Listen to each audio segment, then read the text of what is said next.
A question that comes up a lot is, will everyone hit the wall in the marathon in some form, or is it possible to avoid that wall even when you're running at your marathon pace? So hitting the wall in the marathon, where you get this overwhelming fatigue, it usually comes on pretty suddenly, feels like you've completely run out of gas, is a really common occurrence in the marathon. In fact, I've talked to plenty of runners where every single marathon experience they've had has been like this, and they can't figure out how to not have it happen. And so a lot of times they just assume this is just par for the course, and somehow they're not mentally or physically cut out for the marathon, when that's entirely not true. But to assume that it's just part of the gig is honestly pretty normal. In fact, this is exactly what I thought in the beginning of my marathon journey. And that led me to giving up the marathon, thinking like, this is not fun at all. Why would anyone want to do this? And so it took a long time for me to come back and think like, okay, maybe I'm just not going about this training piece correctly, or even not going about the day correctly either. So I'm here to tell you though that you do not have to deal with this. When you are trained appropriately and when you approach the race in the right way, you can run a really strong marathon the entire time and even finish faster than you started. So part one is going to be this video, where we talk about what you need to be doing in training to prepare as best as possible so that you don't go into the day under-trained, under-fueled, not knowing how to do the things to overcome the wall. And then part two will be the next video, where I talk about what to do on race day to avoid that dreaded wall. So if you were to look up what is hitting the wall on Google, you would find that it's ultimately your body running out of glycogen, with the carbs that are being stored up in your liver and muscles. This is your body's preferred source for fuel and giving you energy. And so when it no longer has access to it, it turns to fat for fuel, which is much less efficient and is going to drive your energy way down, legs feeling like absolute lead, like you're trudging through mud.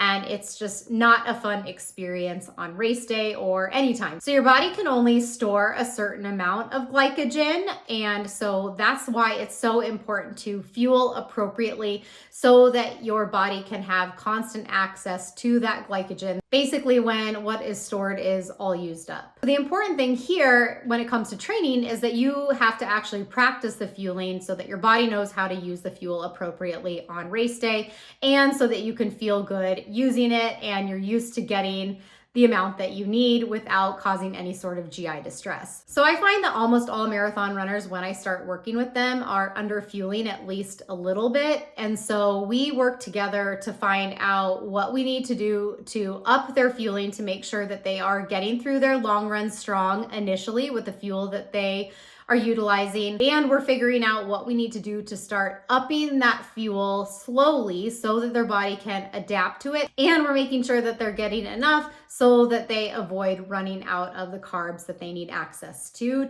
have the energy to keep going and ultimately finish strong. So what does this look like? I always tell athletes, I want to see at least a minimum of 50 grams of carbs per hour, which is a huge jump for a lot of people. So if you're way below that, you can start inching up to that number little by little over time. So 50 grams of carbs per hour is essentially one gel every 30 minutes. That's the easiest way to look at it. Now, if your body can handle 60 to 75 plus grams of carbs per hour, I definitely encourage you to continue to up that and see what your body can handle. Getting more is typically better as long as your body is okay with it. And so an easy way to supplement on the 2 gels per hour is to take carbs in liquid form. I like to use Tailwind. I've been using it for a really long time, but there are definitely other options out there as well. If you are taking the right amount of fuel, you will blow through that wall, hopefully, and especially if you're putting together all of the pieces, and it's gonna be a much better experience for you. Even though hitting the wall is a depletion of energy, not having access to enough carbs in your body is just one piece of the puzzle. So next we want to talk about the importance of building volume in your training to avoid that wall on race day. There's nothing more important you can do for yourself for your marathon training then staying consistent with the marathon training program that you're doing to run all of those miles strong and not just some of them. Now, we're talking about volume as a whole here, but it could even be easy volume first and foremost. Speed work is still important in your training, especially if you have a time goal or you're no longer a beginner, but it is secondary. If we have the same runner and they are choosing between, they're going to run all slow mileage, but they're going to be super, super consistent. They're going to get up to 45-mile weeks versus choosing this haphazard schedule. They're not very consistent. Some weeks are great, some weeks are not, but they're doing speed training every single week. We would much rather that runner choose the consistency and the building of the volume over time. They're going to be much more ready versus if they chose to do this plan over here, which, let's be honest, that's not even a plan. That's just someone not doing their training appropriately. So then the question becomes, well, what is a good volume to be ready? And this is very different depending on what someone's goal is. But I like to encourage people to focus on getting to at least 40-mile weeks at a minimum if they're a beginner. And if you're someone really experienced and you've been chipping away at your time, you have big time goals for yourself, getting to that 50, 60 plus mile mark is not uncommon at all and is often necessary to be able to avoid hitting that wall when we're talking about that person covering the entire distance at whatever their projected marathon pace is. So when we're talking about all of this, ultimately you need the strength and fatigue resistance required to break through that wall around mile 20 and keep going and not have your legs just completely give out on you. Now, the third one that I think is a little bit less common, but I recommend and program for all of my runners, and that's to negative split your long runs. Now, even beginners who are doing all easy long runs can practice this.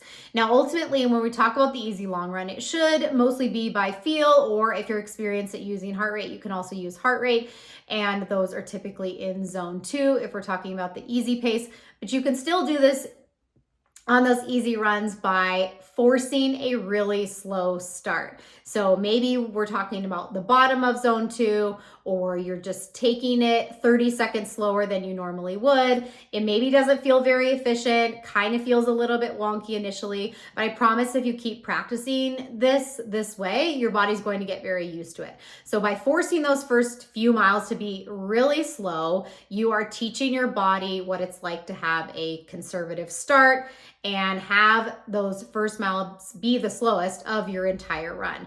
Then we kind of move into that zone 2, RPE3, you're staying, at your easy feel through the middle. And then as long as you're feeling strong at the end, push that pace a little bit. Even if it's a little bit out of your easy pace, you're in, up in zone 3 or something, that's totally fine.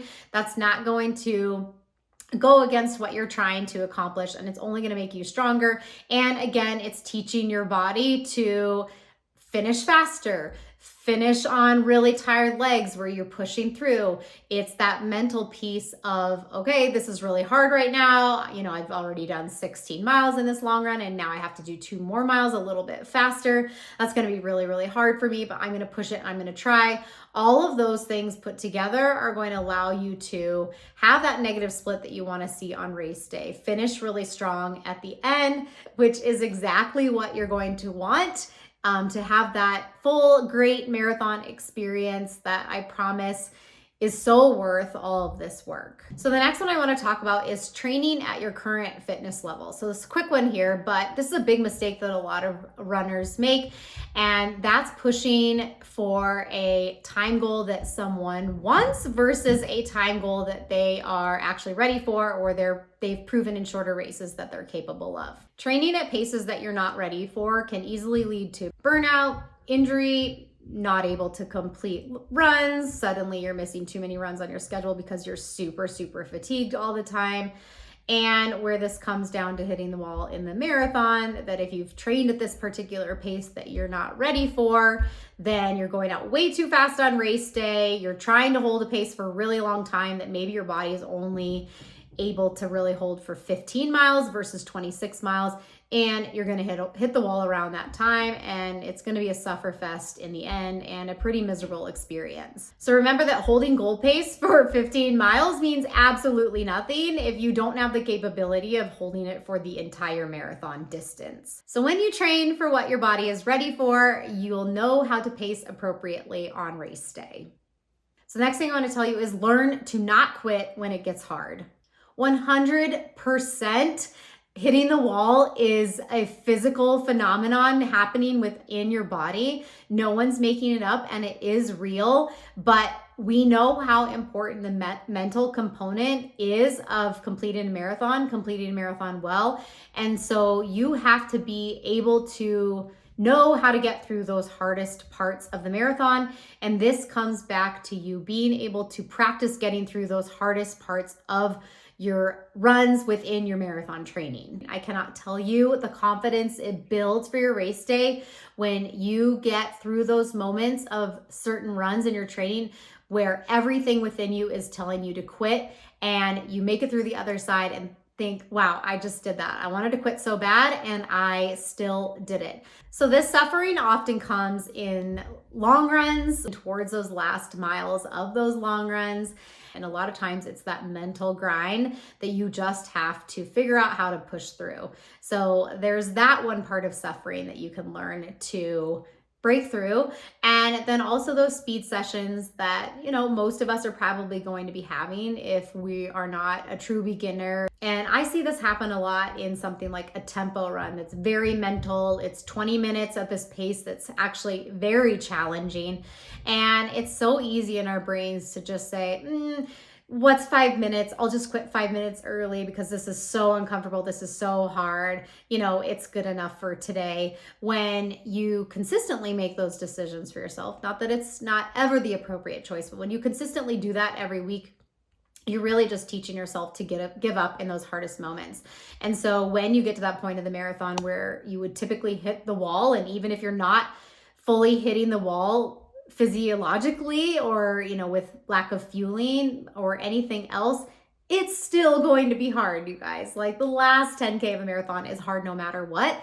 And so one of the best things you can do is mentally prepare by knowing that it's coming. If you teach yourself to give up in training, this is exactly what you'll do on race day. If you teach yourself to push through and overcome in training, this is what you'll do on race day. And I know which one you want to do.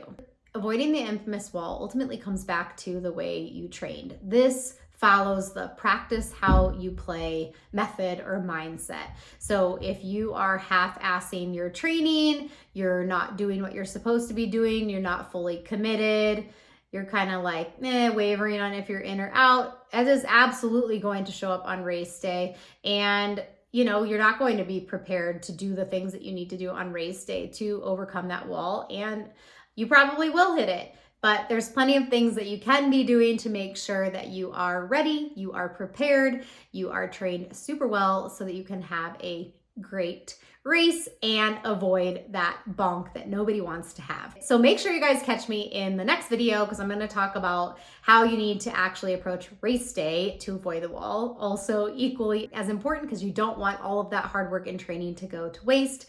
So thanks for joining me, and I'll catch you in that next one.